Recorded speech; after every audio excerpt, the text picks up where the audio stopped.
Hello everyone, कैसे हैं आप सभी। आई होप सभी अच्छे होंगे, सभी की स्टडी अच्छी चल रही होगी।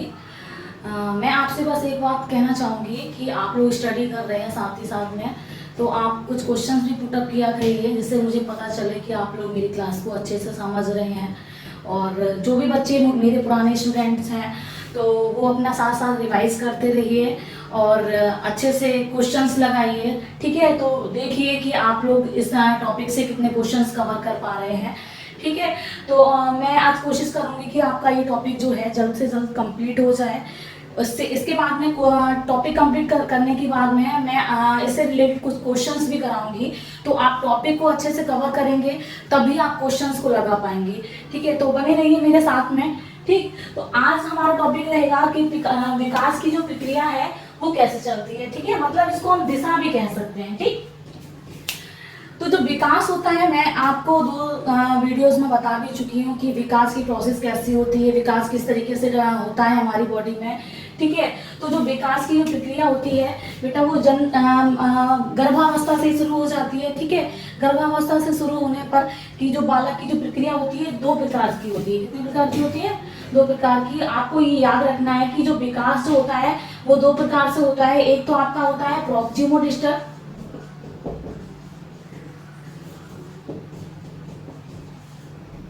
जिसको समीपो दूरस्थ कहते हैं हिंदी में।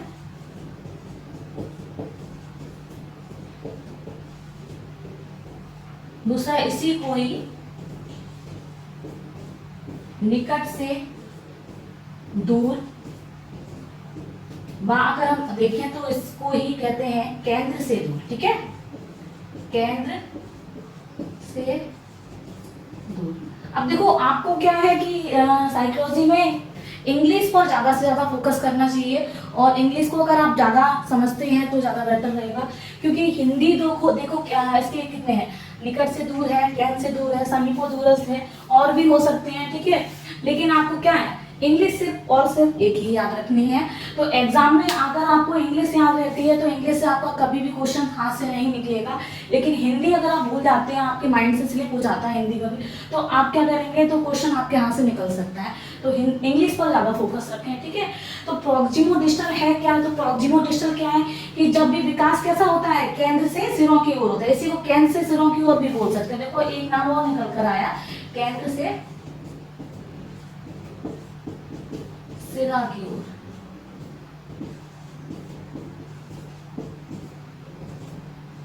ठीक है, केंद्र से सिरा की ओर। ठीक है, तो ये भी आप ध्यान रखेंगे।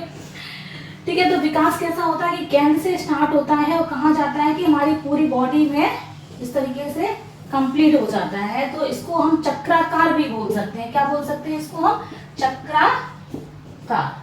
ठीक है, तो चक्राकार का सिद्धांत भी बोला जा सकता है। यही देखो आपके हिंदी के नाम कितने होंगे, समीपो दूरस्थ, निकट से दूर, केंद्र से दूर, केंद्र से सिरागी और चक्राकार का सिद्धांत। ठीक है, और अगर आप सिर्फ और सिर्फ इंग्लिश याद रखते हैं तो आपका सिर्फ इंग्लिश से ही क्वेश्चन कंप्लीट हो जाएगा कि प्रॉक्सिमोडिस्टल है क्या। ठीक, दूसरा आपका क्या है? सिफेलोकॉडल। सिफेलोकॉडल क्या है? सिफेलोकॉडल है आपका सिर से पैर की ओर, सिर से पैर की ओर। ठीक, सिर से पैर की ओर। ठीक है, तो सिर से पैर की ओर मतलब जो हमारा विकास होता है उसका क्रम क्या होता है, सिर से शुरू होता है और कहाँ तक जाता है, पैर की ओर जाता है। आपने देखा होगा जब बच्चा जन्म लेता है तो आप उसकी गर्दन जो होती है वो बहुत ही ज्यादा कमजोर होती है। आप उसको ऐसे आसानी से नहीं ले सकते। जब भी आप लेते हैं तो उसके गर्दन पर हाथ आपको लगाना पड़ता है। ठीक है, फिर धीरे धीरे क्या होता है कि उसकी जो बैक होती है वो स्ट्रांग होती है, बैठने लगता है बच्चा, और फिर उसकी जो कमर होती है वो स्ट्रांग होती है। कमर स्ट्रांग होने के बाद बच्चा चलना प्रारंभ करता है। तो एक साल तक नॉर्मली बच्चा उसका पैर उसके मजबूत हो जाते हैं और वो बच्चा चलना प्रारंभ कर देता है। तो सबसे पहले हमारा डेवलप क्या होता है, सर डेवलप होता है। उसके बाद क्या बनता है, फिर हमारे जो पैर होते हैं वो डेवलप होते हैं जाके। तो विकास का क्रम क्या होता है कि सिर से पैर की ओर। ठीक है, इसको ही हम सिरा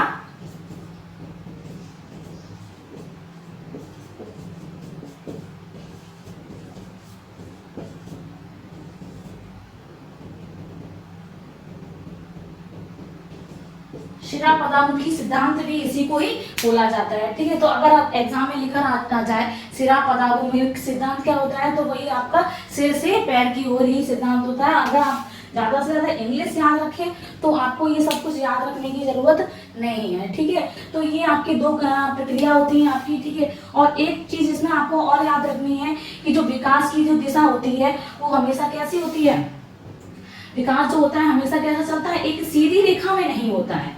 ठीक है, मतलब लीनियर ना कहकर, विकास एक लीनियर प्रोसेस नहीं है। ठीक है, विकास एक लीनियर प्रोसेस नहीं है। विकास कैसे प्रोसेस है, एक स्पाइरल प्रोसेस है। इस तरीके से विकास कैसा होता है, कुंडलित होता है। इसको स्पाइरल इंग्लिश में बोलेंगे और इसी को क्या बोलेंगे, कुंडलित।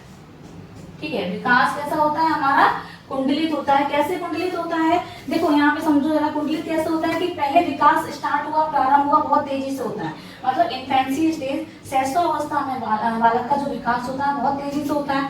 उसके बाद थोड़ा सा यहाँ पर रुक जाता है, थोड़ा स्लो हो जाता है, और स्लो हो जाता है थोड़ा पीछे मुड़ के देखता है। मतलब पीछे मुड़ के देखने का क्या है कि विकास हमेशा जो भी दूसरी अवस्था स्टार्ट होती है, दूसरी अवस्था स्टार्ट होने पर पहली अवस्था के कुछ लक्षण उसमें होते हैं। ऐसा नहीं कि पहली अवस्था बिल्कुल खत्म हो जाएगी तब दूसरी अवस्था स्टार्ट होगी।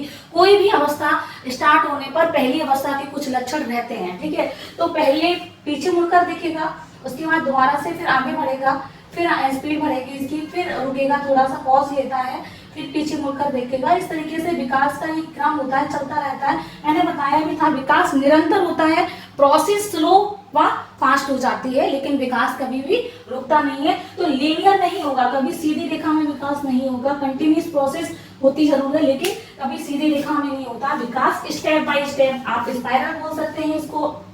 ठीक है, आप स्टेप बाय स्टेप बोल सकते हैं। इस तरीके से आगे जीन पियाजे का सिद्धांत पढ़ाऊंगी। तो जीन पियाजे का जो ग्राफ है वो इसी तरीके से बनता है। उन्होंने बताया कि जो विकास है अवस्थाओं में होता है। ठीक है, तो उनका जो ग्राफ है वो इसी तरीके से बनता है। तो ये आपका हुआ है विकास की प्रक्रिया और दिशा। तो ये चीजें दो आपको याद रखनी है।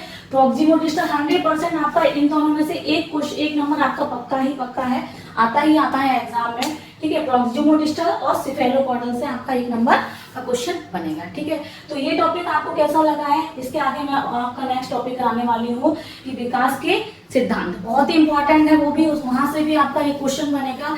आप क्लास को अच्छे से कंटिन्यू रखिए, अच्छे से स्टडी करिए। कोई भी डाउट, कोई भी परेशानी हो आप क्वेश्चन पूछिए उसमें से। और मैंने जो भी आपको 2 क्लासेस ली हैं उनमें से एक आप आंसर दीजिए मुझे, कि मैं देखना चाहूँगी कि कौन कौन बच्चा मेरी क्लास को अच्छे से पढ़ रहा है और कौन कौन बच्चा रिप्लाई कर रहा है। तो क्वेश्चन है आपका विकास क्या है। ठीक है, तो विकास क्या ऑप्शन है आपका, गुणात्मक है, ठीक है, संख्यात्मक है, गुणात्मक व संख्यात्मक दोनों है, और उपयुक्त में से कोई भी नहीं है। तो आप इनका रिप्लाई करिए। मैं देखना चाहूंगी कि आप लोगों में से कौन कौन जो है मेरी क्लास को अच्छे से सुन रहा है, पढ़ रहा है। ठीक है, थैंक यू।